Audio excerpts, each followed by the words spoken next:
Pulivendula MLA YS Jaganmohan Reddy ఈరోజు మీడియాతో మాట్లాడుతూ రైతులకు సంబంధించి కొన్ని కీలక వ్యాఖ్యలు చేశారని చెప్పుకోవాలి. అందులో భాగంగా వైఎస్ఆర్సీపీ 5 ఏళ్ల పాలనలో రైతులు అందరూ కూడా పాడి పంటలు సుభిక్షాలతో చాలా ఆనందంగా ఉన్నారని, కూటమి ప్రభుత్వం వచ్చాక రైతుల పరిస్థితి పూర్తిగా దిగజారిపోయారని చెప్పేసి, కూటమి ప్రభుత్వం రైతుల పాలిట వాళ్ళ వెన్నెముక విడిచే విధంగా ప్రయత్నం చేస్తుందని చెప్పేసి చెప్పుకుంటూ వచ్చారు. అందులో భాగంగా మరిన్ని కీలక వ్యాఖ్యలు కూడా చేశారు. మరి మొత్తానికి జగన్మోహన్ రెడ్డి రైతుల గురించి చేసిన మాటల గురించి మరిన్ని విషయాలు తెలుసుకునే ప్రయత్నం చేద్దాం. స్టూడియోలో మన ముందు ఉన్నారు సోషల్ యాక్టివిస్ట్ శ్రీలీల గారు. మేడం నమస్కారం అండి. నమస్తే అమ్మా. జగన్మోహన్ రెడ్డి గారు ఆయన హయాంలో రైతులకి ఆయన ఎన్నో గొప్ప గొప్ప పథకాలు అమలు చేశారంట. రైతులకు సంబంధించి అనేక సంక్షేమ కార్యక్రమాలు అమలు చేసి రైతులు కావచ్చు వాళ్ళ కుటుంబాలన్నీ చాలా ఆనందంగా ఉన్నాయి. కూటమి ప్రభుత్వం వచ్చాక అదే కుటుంబాలన్నీ కన్నీళ్ళు వదులుతున్నాయని చెప్పేసి కొన్ని మాటలు మాట్లాడుతున్నారు. మొత్తానికి రైతులు చేసిన మేలా ఏంటి చేశారంటారు? అందుకనే ఆయన సంక్రాంతికి సంబరాలు చేసుకొని అన్ని నియోజకవర్గాల్లో ఆయా ఎమ్మెల్యేలు చాలా హ్యాపీగా ఎంజాయ్ చేసినట్లున్నారు కదా. రైతులు మాత్రం గాలి కుదిలేశారు. ఆయన చేసిన మేలు ఏంటి? అమరావతి రైతులకి ఏం చేశాడు చెప్పమనండి. రాష్ట్ర వ్యాప్తంగా కాదు ప్రపంచ వ్యాప్తంగా కూడా రైతులు పోరు అనేది అంత పోరు మనం ఎక్కడ వినలేదు చూడలేదు. మరి అలా అన్ని వందల రోజులు వాళ్ళంత నిరాహార దీక్షలు చేస్తూ అన్ని కష్టాలు పడుతూ ఉంటే వాళ్ళని కనీసం కన్నీరు దుడిచే ప్రయత్నం అన్నా చేసావా నువ్వు? అధికారంలోకి వచ్చేదాకేమో అమరావతి రాజధాని అన్నావు, అధికారంలోకి వచ్చాక 3 రాజధానులు అన్నావు. నువ్వు రైతుల గురించి మాట్లాడుతున్నావు. ఎంత వింతగా విచిత్రంగా ఉండిద్ది వినేవాళ్ళకి. అరే నేను అబద్ధం ఆడుతున్నానే, అబద్ధం అయినా అతికినట్లు ఉండాలి అని చెప్పి కూడా ఆలోచించకుండా అవలీలగా అబద్ధం ఆడేస్తున్న జగన్మోహన్ రెడ్డి గారు ఈ రోజున ఆ స్క్రిప్ట్ ఎవరైనా కేఎస్ఆర్ గారు. మరి ఆయనకి ఈ ఆర్టికల్స్ ఈ మధ్య బాగా రాస్తున్నట్లున్నారు. మరి ఏంటో తెలియదు కానీ మొత్తానికి ఈ జగన్మోహన్ రెడ్డి గారిని రోజుకు రకంగా తిట్టించాలనే ప్రయత్నమే ఇదని నాకైతే అనిపిస్తుంది. ఆయన ఎందుకు రాస్తున్నాడు అని అంటే ఆర్టికల్ అన్నీ కూడా జగన్మోహన్ రెడ్డి గారిని గతంలో చేసినవన్నీ కూడా మర్చిపోతున్నారేమో మీరు. ఒక్కసారి మళ్ళీ ప్రజలకు గుర్తు చేయండి. ఎక్కడ కూడా వాళ్ళలో ఆ వేడి అనేది తగ్గొద్దు. జగన్మోహన్ రెడ్డి గారి మీద కసి అయితే తగ్గొద్దు. 11కు పరిమితం చేసిన దగ్గర నుంచి ఈ 17 నెలల్లో మళ్ళీ మీరు ఎక్కడ డౌన్ అయిపోతారో, ఎక్కడ ప్రజలు మర్చిపోతారో అని చెప్పేసి ఈ ఆర్టికల్ ద్వారా మళ్ళీ గుర్తు చేస్తున్నట్లయితే ఉంది. ఎందుకంటే ఈ రోజున రైతులకి జగన్మోహన్ రెడ్డి గారు ఏం చేశారో ఒక మాట చెప్తే ఓకే, నువ్వు మంచివాడివి, సౌమ్యుడివి, బుద్ధిమంతుడివి, నీకు పూల దండలు వేస్తాం, సన్మానాలు చేస్తాం, శాలువాలు కప్తాం అని చెప్పొచ్చు. ఏం చేయలేదు కదా. డయాసులుగా కట్టించుకొని వెళ్ళి వాళ్ళు వచ్చేసి ఆ రోజున వరద రైతులు పాపం ఆ ఆహార ధాన్యం ఏదైతే ఉండిద్దో ఆ పంట మొక్కను తీసుకొచ్చేసి దాన్ని టచ్ చేయకుండా ఫోటోషూట్ చేయించుకొని వెళ్ళాడు. అదే కదా జరిగింది. ఈ రోజున అధికారం కోల్పోయాక అందితే జుట్టు అందకపోతే కాళ్ళను చందాన అక్కడ లేని బురదలో ప్యాంట్ ఎత్తుకొని పైకి ఇక్కడ దాహం చేసి తిరుగుతున్నాడు. అవన్నీ నాటకాలు కాదా?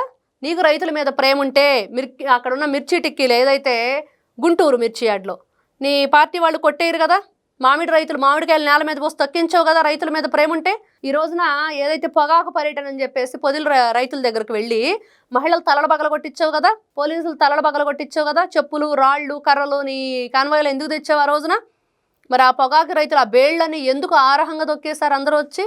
ఒకటి కాదు ఈ విధంగా చెప్పుకొని వెళ్తే. ఈయన అధికారంలో ఉన్నప్పుడు రైతులకు నీళ్ళు ఇస్తానని చెప్పేసి అక్కడ ఒక ఏదైతే సినిమా సెట్టింగ్ వేయించాడు. ఈయనకి సెట్టింగ్లు బాగా వేయించుకుంటాడు కదా, అది కూడా ఒక సినిమా సెట్టింగ్ వేయించి ట్యాంకర్లతో నీళ్లు తెచ్చి అక్కడ లేని ఒక ఏదైతే గేటుని ఏర్పాటు చేసి దాని బటన్ నొక్కుతున్నట్లుగా గేట్ ఓపెన్ అవుతున్నట్లుగా అంతా కూడా మిమిక్రీలు చేసి వెళ్ళిపోయాడు. గంటకి నీళ్లు లేవు, ఏమి లేవు. బటన్ నొక్కాడు మాత్రమే తెలుసు ప్రజలకి. ఆ నీళ్ళ డ్రామా ఎట్లానో రాష్ట్రంలో 5 సంవత్సరాల పరిపాలన అలానే బటన్ నొక్కడం జరిగింది. ఇచ్చేది ఈత గింజంతా, కొట్టేది తాటి గింజంతా. వీళ్ళు కొట్టేసింది ప్రజల దగ్గర నుంచి. రైతులకు ఏం న్యాయం చేశాడండి ఆయన? ఏ న్యాయం చేయలేదు కదా. ఎప్పుడు చేశాడు, ఎలా చేశాడు చెప్తే వింటారు ప్రజలు కూడా. ఓహో ఇలా చేశారా జగన్మోహన్. క్రాప్ ఇన్సూరెన్సే చేయించలేదే మీరు. రైతులు వర్షాలు వచ్చి ఇబ్బందులు పడుతుంటే వీళ్ళ పర్యాటక శాఖ మంత్రిగా చేసింది గతంలో ఆవిడ ఏదైతే టిక్టాకులు చేస్తా కూర్చుంది గొడుగు వేసుకొని. ఎక్కడ వీళ్ళు వెళ్ళి వాళ్ళకి హెల్ప్ చేయటం కానీ వాళ్ళని సురక్షిత ప్రాంతాలకు చేరవేయటం కానీ ఎప్పుడు చేయలేదు. మరి ఈ రోజున రైతులు కన్నీళ్లు తుడవని నువ్వు దొంగ ఏడుపులు ఏడుస్తుంటే ఎవరైనా నమ్ముతారా? ఎవరూ నమ్మరు. ఈ రోజున రైతుల గురించి నువ్వు మాట్లాడుతున్న మాటలు, గతంలో మీరు చేసిన పనులకు ఏదైనా పోలికుందా? ఎక్కడి నుంచి వచ్చింది సడన్గా రైతుల మీద ప్రేమ? మీరు అధికారంలో ఉన్నప్పుడు వైఎస్ఆర్సీపీ పార్టీ అధికారంలో ఉంది. టీడీపీ సానుభూతి పరుల పొలాలు, వాళ్ళ ఏదైతే పండ్ల తోటలు, వాళ్ళ పంపు సెట్లు కూడా నాశనం చేశారు కదా మీరు. మరి రైతుల మీద అంత అభిమానం ఉన్న వ్యక్తి అయితే అలా చేస్తావా? చేయడు కదా. ఓకే, మరి అయితే ఇంకోటి జగన్మోహన్ రెడ్డి మాట్లాడుతూ రైతులకు సంబంధించి ₹1 కూడా ఖర్చు పెట్టట్లేదు, వ్యక్తిగత విలాసవంతాలకు చూసుకుంటుంటే ఉదాహరణకి చంద్రబాబు నాయుడు పర్సనల్ పర్యటనలు కావచ్చు, లోకేష్ పర్సనల్ పర్యటనలు కావచ్చు, ఇవన్నీ కూడా పర్యటన డబ్బులు మొత్తం రైతులకు పెట్టిస్తే ఇంకా బాగుండేది, వాళ్ళకి దానికోసం డబ్బులు ఉండగా రైతుల కోసం వెచ్చించట్లేదు అంటున్నాడు. మొత్తానికి ఏమంటారు? ఈయన ముఖ్యమంత్రిగా ఉన్నప్పుడు ఈయన ఒక్క రూపాయి రైతులకు ఇవ్వకుండా ఎమ్మెల్యేల దగ్గర డబ్బులు వసూలు చేసి రైతులకు ఎందుకు ఇప్పించాడు? ఈయన ఇవ్వలేదు అప్పుడు. మరి నువ్వెందుకు అలా చేసావు? ఈ రోజున వాళ్ళ సొంత డబ్బులు ఖర్చు పెట్టుకొని వెళ్తున్నారు. రైతులకు ఏదైతే గిట్టుబాటు ధర అందజేయాలో అందజేస్తున్నారు. వాళ్ళ కోసం సబ్సిడీ ఏది ఇవ్వాలో ఇస్తున్నారు. వాళ్ళకి ఏ విత్తనాలు కావాలి, ఏ పంట వేస్తే ఎంత దిగుబడి వస్తుంది, దానికి మీదేమైనా హెల్ప్ కావాలని నిన్నేగా నారా చంద్రబాబు నాయుడు గారు ఆ పూల తోటల వాళ్ళ దగ్గరికి వెళ్ళి అడిగారు. ఆవిడ వెంటనే నాకు ఎవరు లేరయ్యా, ఆ వచ్చే పెన్షన్తో బ్రతుకుతుందంటే 2 లక్షల రూపాయలు వేశారుగా ముసలమ్మకి. ఆవిడ పేరుని డిపాజిట్ చేయండి, దాని మీద వచ్చి ఇన్కమ్తో ఆవిడ బతికిద్దని ఇంట్రెస్ట్తో. మరి ఇవన్నీ వదిలేసి ఈ రోజున ఈయన మాట్లాడుతున్న మాటలు ఏ విధంగా చూడాలి? ఇక్కడ ఏం సహాయం చేయాలి? ఈయన గంటకి 8 లక్షలు వెచ్చించి వెళ్ళలేదుగా. 6 గంటల 7 గంటల ప్రయాణంలో 48 లక్షల పైన ఖర్చు పెట్టాడు. మరి దానికి సమాధానం చెప్పాలి. ఈయన అధికారంలో ఉన్నప్పుడు రైతుల్ని ఏ విధంగా లాఠీ చార్జ్ చేయించాడు, మహిళల్ని ఏ విధంగా విచక్షణ రహితంగా కొట్టించాడు, అక్కడ స్త్రీలు వాళ్ళని మనం అలా ముట్టుకోకూడదు అనే విధంగా కూడా చీరలు బట్టి లాగారా, జుట్టు పట్టుకొని లాగారా, ఎంత ఘోరంగా ప్రవర్తించారు, ఎంత దాష్టికాన్ని చూపించారు. ఆ ప్రజావేదిక కూల్చి రైతులకి ఈయన మిర్చి రైతుల దగ్గర 7,000 రూపాయలకి 15,000 రూపాయలు గిట్టుబాటు ధర ఉంటే 7,000 రూపాయలకి నేను ఏదో ఉద్ధరిస్తున్నాను మిమ్మల్ని చెప్పి వాళ్ళకు భ్రమలో క్రియేట్ చేసి కొనుగోలు చేసి 15,000కి నువ్వు దొంగచాటుకు అమ్ముకోలేదా? కోల్డ్ స్టోరేజ్లో మొన్న వీళ్ళ బతుకు బండారం బయటపడింది. గుంటూరు నల్లబాడులో కోల్డ్ స్టోరేజ్లో నిల్వ చేసిన మిర్చి మీద మీకు సంబంధించిన వ్యక్తులు రుణాలు తెచ్చుకొని రైతులు తెచ్చుకున్నట్లుగా దాని మీద బోగస్ చేయలేదా? ఇన్ని రకాలు చెప్పుకుంటూ వెళ్తే 1 కాదు 2 కాదు.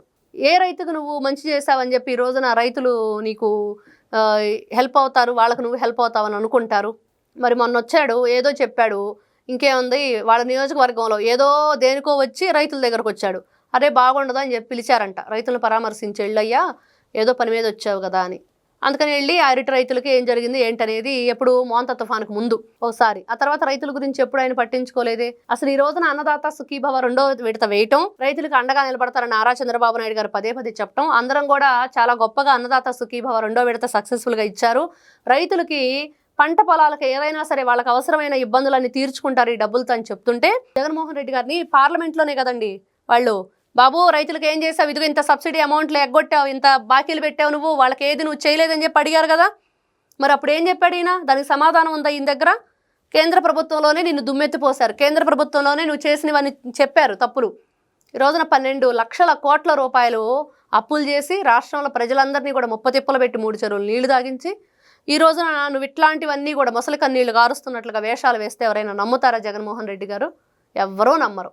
కాబట్టి ఆయన మాట్లాడే మాటలు, చేస్తున్న పర్యటనలు ఇవన్నీ కూడా అధికారం కోల్పోయాక మళ్ళీ ఆయన ఏ విధంగా అధికారంలోకి రావాలి, ప్రజలను ఏ విధంగా మోసం చేయాలి, ఏ విధంగానైనా సరే మళ్ళీ నేను సీఎం అవ్వాలి, ఇదే ఆయన మనసులో ఉంది. దానికోసమే ఇవన్నీ కూడా ఈ పర్యటనలు కానివ్వండి, రైతుల మీద ప్రేమ గురిపించడం కానివ్వండి, ఇవన్నీ కూడా దానిలో భాగమే తప్పించి ఈయన నిజమైన నాయకుడు కాదు, నిజమైన ప్రజాప్రతినిధి కాదు. అలా అయితే నీ పులివెందుల ప్రజల కోసం నువ్వెందుకు అసెంబ్లీకి వెళ్ళవు, నువ్వెందుకు మాట్లాడవు, వాళ్ళ కష్టాలు ఎందుకు నెరవేర్చవు? నీ నియోజకవర్గం కోసం గతంలో నువ్వు చేసినవన్నీ కూడా రాంగ్ అంతా కూడా ఇప్పుడు సరిదిద్దుకోపోయావా?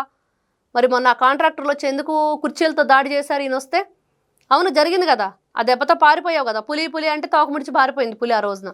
ఇవన్నీ చాలా ఉన్నాయి చెప్పుకుంటూ వెళ్తే. కాబట్టి జగన్మోహన్ రెడ్డి గారు ఒకసారి అంతకుముందు కళ్ళు మూసుకొని నిద్రపోదాం అన్నాడు కదా, నిద్రమత్తులోంచి బయటకు వచ్చి నిజమేంటి ఏం జరుగుతుందో చూస్తే తెలుస్తుంది ఆయనకి. Thank you. నమస్తే. Please subscribe to Leo News for more videos.